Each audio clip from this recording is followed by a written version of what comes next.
Mary Anning's Curiosity, Chapter 5, Hard Times. 1810, 3 years later. It was still dark out, but Mary was awake and looking out the small window above her bed.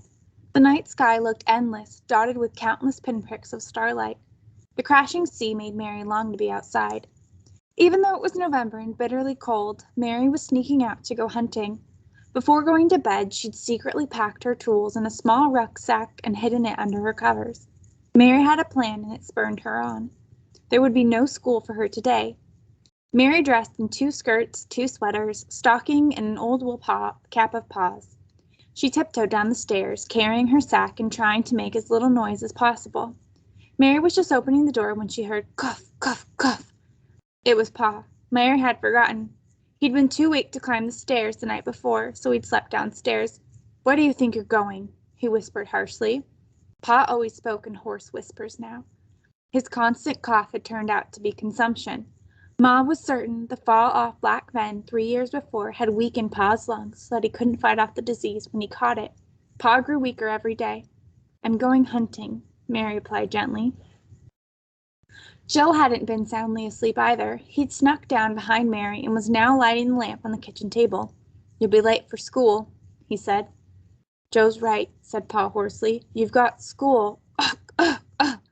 Mary saw the drops of blood in Pa's hanky and went to get a glass of water. Pa got up from his mat and slumped into a nearby chair like a rag doll. "I don't need to be in school to learn, Pa," said Mary, holding the glass to Pa's mouth.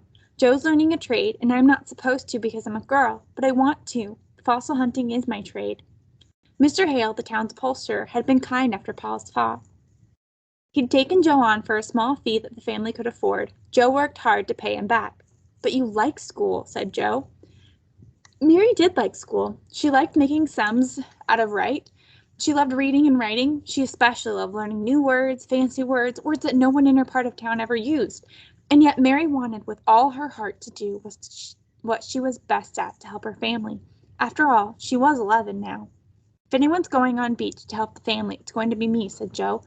"You've got your work with Mr. Hale," replied Mary. "You know you can't give that up. Besides, you don't love hunting the way I do." "Enough!" It was Ma, and she was madder than a drenched hen.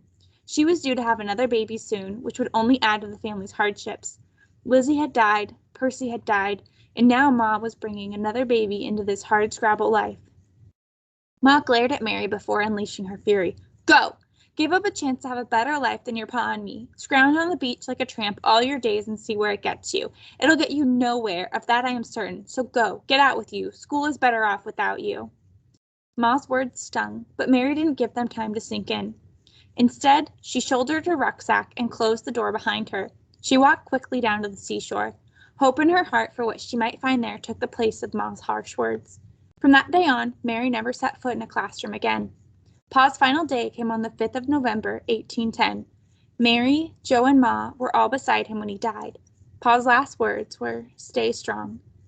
After the funeral, when the people who'd come to cook and bring comfort were gone, Ma found out just how difficult life was going to be. Pa had left behind a large debt, and there was no money to pay it. "How will we live?" sobbed Ma. Mary and Joe said nothing. They had an idea.